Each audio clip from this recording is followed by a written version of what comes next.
여러분 안녕하세요. 저는 실리콘밸리에서 20년째 구글 수석 엔지니어로 일하고 있는 존 리처드입니다. 오늘은 저를 비롯한 미국의 엘리트들이 공감하는 한국의 혁신에 대해서 이야기할까 합니다. 며칠 전 저희 업계가 발칵 뒤집혔습니다. 인공지능 시장에 예상치 못한 변수가 등장했기 때문입니다. 지난 1월 20일 취임한 트럼프 대통령이 바로 다음날 스타게이트 프로젝트를 발표했습니다. 향후 5년간 무려 5천억 달러, 약 800조 원을 투자해서 미국이 전 세계 AI 경쟁에서 압도적인 격차를 만들겠다는 선언이었습니다. 이 800조 원이란 돈의 규모를 실감하시기 어려우실 것 같아서 제가 비유를 들어 설명해 드리겠습니다. 이 돈이면 최신형 B2 폭격기를 400대나 살 수 있고 K2 전차는 무려 4만 대나 구매할 수 있는 어마어마한 금액입니다. 작년에 저희가 경쟁사로 여기는 네이버의 연간 AI 투자금이 1조 원이었던 걸 생각하면 정말 상상을 초월하는 규모입니다. 현직 구글 수석 엔지니어로서 말씀드리자면 트럼프 대통령이 이 프로젝트를 본격적으로 가동하게 되면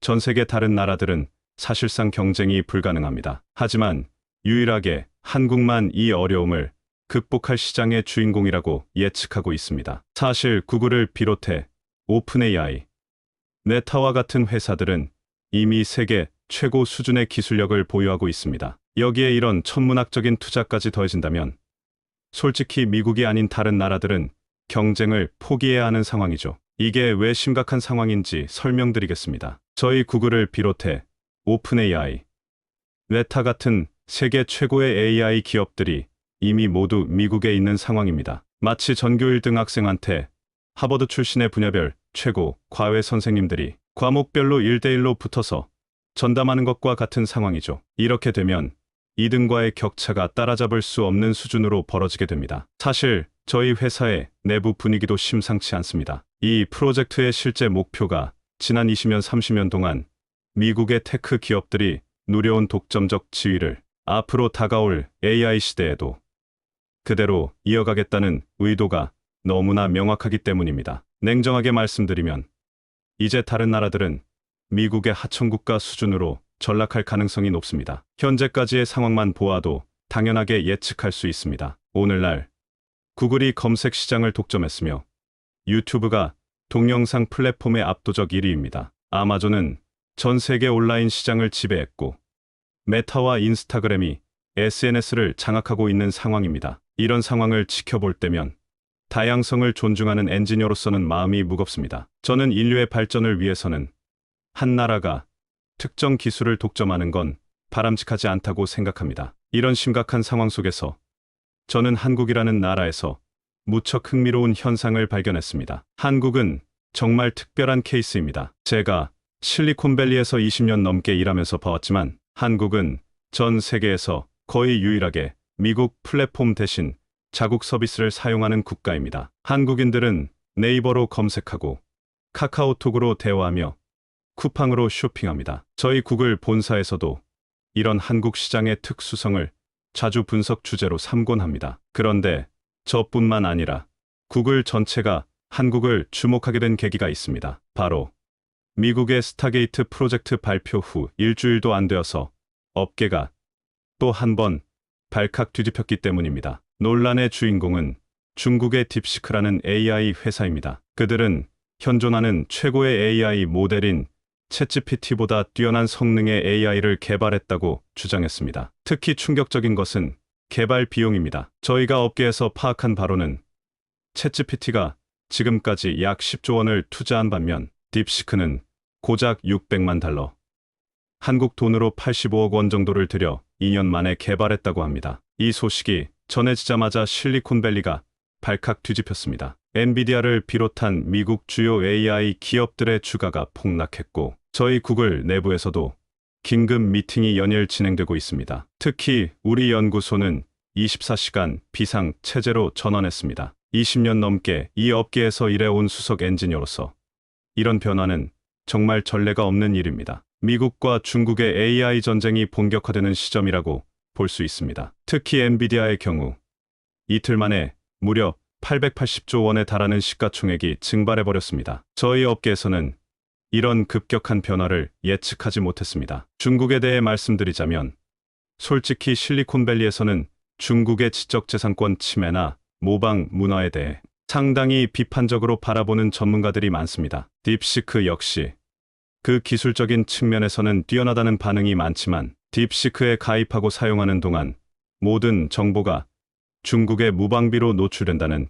치명적인 단점을 가지고 있습니다. 최근 제 오랜 친구이자 스탠포드 컴퓨터공학과 교수로 있는 마이크가 들려준 이야기는 정말 충격적이었습니다. 그는 얼마 전 중국 딥시크 연구소를 방문했다가 경악할 만한 장면을 목격했다고 합니다. 마이크가 저에게 전화를 걸어왔을 때 그의 목소리는 평소와 달리 긴장감이 가득했습니다. 그가 들려준 바로는 화려한 외관의 딥시크 연구소 내부는 전혀 예상과 달랐다고 하더군요. 구형 컴퓨터들이 즐비했고 서버실은 마치 오래된 창고 같았다고 합니다. 특히 마이크는 연구 데이터의 신빙성에 대해 강한 의문을 제기했습니다. 그는 제게 논문에 나온 수치와 실제 서버의 데이터가 일치하지 않았다는 점을 이야기했습니다. 더 놀라운 건 언론에 공개한 딥시크의 개발 과정 기간 동안에는 시스템이 꺼져 있었다는 겁니다. 갑작스럽게 시스템이 종료되었고 그들은 마이크에게 수천만 원의 자문료를 제안하며 그를 딥시크로 불렀던 겁니다. 저는 마이크의 말에 깜짝 놀랐습니다. 그의 관찰은 여기서 그치지 않았어요. 중국인들이 가득한 연구소의 분위기도 이상했다고 하더군요. 연구원들은 마치 서로를 감시하는 듯한 모습이었고 외국인 연구원들은 고립된 채 근무하고 있었답니다. 특히 해외에서 초빙한 연구원들은 갓 졸업한 나이의 젊은이들로 구성되어 있었고 그들은 실제로 연구를 실행하는 것이 아니라 연구소의 국제적 명성을 높이기 위한 수단으로 채용한 상태였습니다. 그가 방문한 데이터 센터는 마치 공산당원들의 아지트 같았다고 했습니다. 자리를 빽빽하게 채운 설비들과 각국에서 참여한 다양한 인종의 연구원들이 가득해 겉보기에는 대단해 보였지만 절반 이상이 그냥 전시용 장비였고 그들이 자랑하던 슈퍼컴퓨터는 어디에서도 찾을 수 없었다고 했죠. 그러면서 구글에서 최근 딥시크의 발표에 긴장하고 있을 테지만 자신이 두 눈으로 본 딥시크의 실제 모습은 언론에 발표된 것과는 딴판이라고 했습니다. 딥시크는 절대로 구글이나 챗GPT를 따라잡을 수 없을 거라며 단언했죠. 저는 마이크의 이야기를 들으니 많은 것이 이해됐습니다. 화려한 발표 뒤에 숨겨진 실체가 이런 것이었나 싶었으니까요. 그리고 다시 딥시크가 역사적 혁명이라며 공개한 개발 과정을 자세히 들여다보았습니다. 그들의 자료는 마치 그럴싸하게 포장된 공중누각 같았습니다. 물론 마이크가 전달해준 자료들을 보고서야 그들의 조작이 명확해지긴 했지만 그들의 데이터는 가공의 흔적이 역력했고 검증 과정도 명확하게 기술되어 있지 않았어요. 마이크 역시 딥시크의 주장은 모두 허상이라고 진단했습니다. 저는 한숨을 쉴 수밖에 없었습니다. 이제 실리콘밸리에서도 중국의 거짓을 폭로하는 말들이 조금씩 새어나오고 있었고 딥시크의 내부 실상을 직접 본 사람들의 양심 선언이 하나둘씩 공개되면서 그들의 화려한 발표를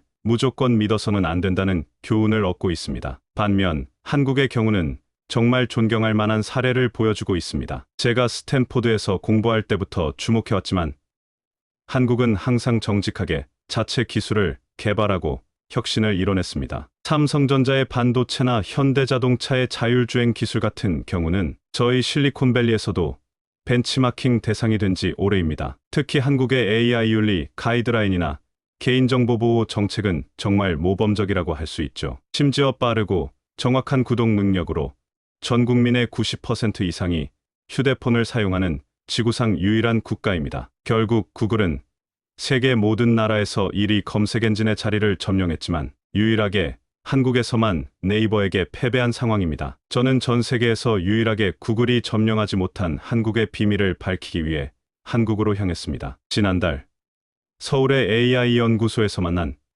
최민영 박사와의 대화는 제 인생의 터닝포인트가 되었습니다. 불쑥 찾아간 저를 최 박사는 매우 따뜻하게 맞아주었습니다. 20년 넘게 실리콘밸리에서 일하면서 한국의 연구진들과 협업해온 저로서는 최 박사의 연구를 늘 관심 있게 지켜봐온 터였습니다. 저는 최 박사에게 중국 딥시크 연구소에서 발견한 모든 증거를 하나하나 보여주었습니다. 데이터 조작의 흔적, 허위로 꾸며진 연구 결과들, 그리고 존재하지 않는 기술에 대한 화려한 발표 자료들까지요. 특히 마이클이 발견한 내부 서버에 조작된 데이터들을 보여주면서 세계를 놀라게 했던 중국의 AI 기술이 실체가 없는 허상이었다는 점을 설명했습니다. 그런데 최 박사가 보여준 한 장의 사진이 저를 완전히 충격에 빠뜨렸습니다. 그 사진 속에는 과거 미국 국립표준기술연구소에서 퇴직한 미국인 연구소장이 딥시크의 관계자들과 회의를 하는 모습이 담겨 있었습니다. 이 사진은 2년 전 베이징에서 찍힌 겁니다. 최 박사의 설명이 이어졌죠. 알고 보니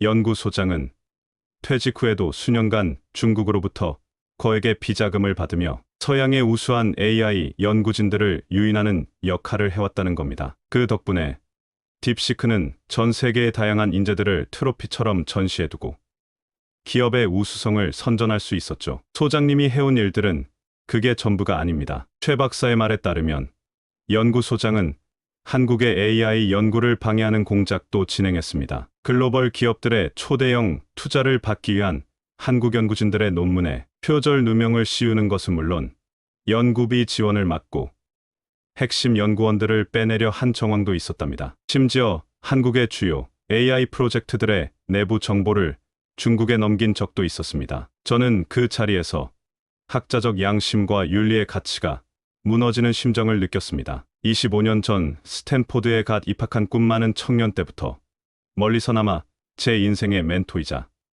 등대로 여겼던 존경했던 인물이 후배들의 뒤통수를 치는 중국의 스파이 역할을 해왔다는 것에 큰 충격을 받았습니다. 그는 본인이 오랫동안 쌓아온 업적과 인맥들을 퇴직 후에 중국으로 팔아넘기며 거액의 돈을 쓸어모으고 있었던 겁니다. 딥시크가 전 세계에서 이름을 알리게 된 것도 그의 치밀한 계략이 성공했기 때문이었던 거죠. 최 박사는 제게 차를 건네며 이미 몇 년 전부터 중국의 이런 활동을 예의주시해 왔음을 밝혔습니다. 중국이 세계 각국의 AI 연구진들을 유인해 가두고 그들의 연구 성과를 빼앗으려 한다는 사실을 파악하고 있었던 거죠. 실리콘밸리로 돌아와 이 이야기를 저희 연구소의 동료들과 나누면서 우리는 AI 기술 경쟁이 이미 새로운 차원의 스파이전으로 진화했다는 것을 깨달았습니다. 이제는 단순히 기술력의 경쟁이 아닌 첩보전의 양상으로 변해가고 있는 거죠. 최 박사는 제가 가져온 증거들을 검토한 후 이것이 딥시크의 거짓을 밝혀낼 중요한 단서가 될 거라고 했습니다. 우리는 마이클이 서버에서 발견한 데이터 조작의 증거들 중 결정적인 사항들을 정리했고 즉시 관련된 공공기관에 정식으로 연락을 취할 계획을 세웠습니다. 그날 저녁 최 박사의 연구소 창밖으로 펼쳐진 서울의 야경을 바라보며 알 수 없는 감정이 소용돌이 쳤습니다. 그리고 저는 최민영 박사의 도움으로 네이버 개발자들과 미팅을 가질 수 있었습니다. 네이버의 검색 엔진 운영 방식과 새로 개발하고 있는 AI 도입 체계를 지켜보며 많은 것을 깨달았습니다. 네이버의 자료들은 투명하고 정확했습니다. 조작이나 가공의 흔적은 찾아볼 수 없었습니다. 모든 연구가 단계별로 철저하게 기록되고 검증되는 과정, 실시간으로 저장되는 실험 데이터, 그리고 여러 연구원의 검토를 거치는 투명한 시스템까지. 이건 정말 세계 최고 수준의 연구 프로세스였죠. 그들은 네이버 본사에서 나와 차로 몇 시간을 달린 끝에 우리를 춘천 구봉산에 위치한 네이버 데이터 센터로 안내했습니다. 산자락에 위치한 서버실은 정말 인상적이었습니다. 최신 장비들이 실제로 가동되고 있었고 모든 데이터 처리 과정이 연구원들에게 투명하게 공개되고 있었어요. 중국 연구소의 전시용 장비들과는 차원이 달랐고 오히려 실리콘밸리의 최첨단 연구소들과 견줄 만한 수준이었습니다. 저는 이곳에서 진정한 데이터 연구의 참모습을 발견했습니다. 허울뿐인 성과나 과대 포장된 결과가 아닌 진정성 있는 기술혁신이 이루어지고 있었죠. 실리콘밸리로 돌아가면 이런 한국의 연구 문화를 우리 동료들에게도 꼭 소개해야겠다고 생각했습니다. 각 분석실마다 독립적인 검증 시스템이 갖춰져 있어서 어떤 데이터 분석 결과도 조작이 불가능한 구조였어요. 제가 실리콘밸리에서도 이런 철저한 검증 시스템은 본 적이 없을 정도입니다. 특히 매주 열리는 데이터 분석 세미나는 정말 인상적이었어요. 한국의 데이터 전문가들은 자유롭게 토론하며 보안과 관련된 이슈를 점검했으며 새로운 아이디어를 발전시켜 나갔습니다. 이런 건설적인 토론 문화는 눈코 뜰 새 없이 바쁜 실리콘밸리에서는 놓치고 있는 부분이었습니다. 신규 직원부터 시니어 연구원까지 누구나 자신의 의견을 제시할 수 있었고 그 의견이 발전되어 가는 과정이 너무나 자연스러웠습니다. 최민영 박사가 설명해준 한국의 데이터 보안과 AI 윤리 가이드라인에도 깊은 인상을 받았습니다. 모든 연구는 인류의 발전에 기여해야 하며 그 과정은 반드시 윤리적이어야 한다는 철학이 연구소의 근간을 이루고 있었거든요. 데이터 수집부터 알고리즘 개발, 결과 검증까지 모든 단계에서 윤리적 기준이 철저히 지켜지고 있었습니다. 더욱 감동적이었던 건 연구소의 동료들이 혹독한 환경에서 네이버가 살아남은 방식을 알려준 점이었습니다. 그들은 자신들의 성공 비결을 거리낌 없이 나누었고 대신 글로벌 서비스로 자리 잡은 구글의 핵심적인 팁들을 요구했습니다. 우리는 마치 하나의 거대한 팀이 되어 윈윈 전략을 짜는 태스크포스 팀이 된 것 같았습니다. 우리는 한국의 개발자들과 일하며 네이버가 한국에서 성공할 수밖에 없었던 이유를 뼛속 깊이 공감하게 되었습니다. 한국 데이터 전문가들은 구글의 보안 시스템을 강화하는 데도 큰 도움을 주었습니다. 그들은 실리콘밸리의 보안 전문가들도 감탄할 만한 수준의 시스템을 구축해 주었어요. 제가 중국에서 가져온 민감한 데이터를 안전하게 보관하고 분석하는 것은 물론 혹시 모를 중국 측의 사이버 공격에도 대비해 주었죠. 저는 미국으로 돌아오는 비행기에서 놀라웠던 한국 방문의 경험을 다시 한번 떠올렸습니다. 구글이 전 세계 검색 시장을 장악하고 있지만 유독 한국에서만은 네이버라는 강력한 경쟁자가 있다는 사실이 처음에는 이해가 되지 않았습니다. 하지만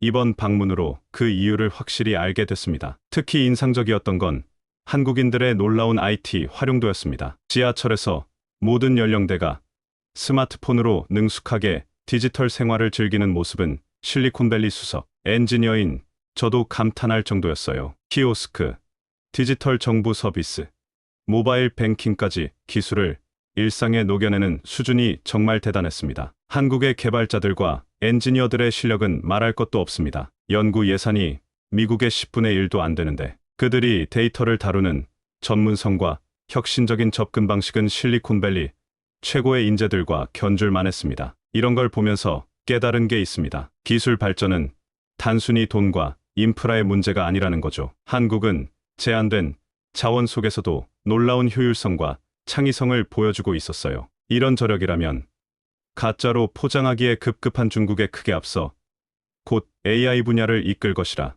확신합니다. 사실 저는 미국의 단독 독주보다는 건강한 경쟁 구도가 필요하다는 주장에 동의하고 있어요. 앞으로 글로벌 AI 시장이 어떻게 재편될지 저도 정말 궁금합니다. 이런 불확실성을 극복하기 위해 저는 요즘 한국의 사례를 집중 분석하고 있습니다. 그동안 구글이 전 세계를 호령했던 순간에도 도도한 태도로 자국의 IT 기술을 성장시킨 한국이기 때문입니다. 저는 불확실성을 보유한 중국이 아니라 오직 한국만이 우리의 선의의 경쟁자와 라이벌이라고 확신합니다. 한국과 미국이 힘을 합한다면 놀라운 과학의 발전이 이루어질 것이라 판단하고 있습니다. 한 가지 확실한 건 제 꿈이 실현된다면 그동안 우리가 알던 AI 시장의 판도가 완전히 뒤바뀔 수 있다는 겁니다. 저는 오늘도 한국을 연구하고 있습니다. 앞으로 한국과 함께 발전시킬 과학의 미래가 기대됩니다. 오늘 이야기가 유익하셨다면 구독, 좋아요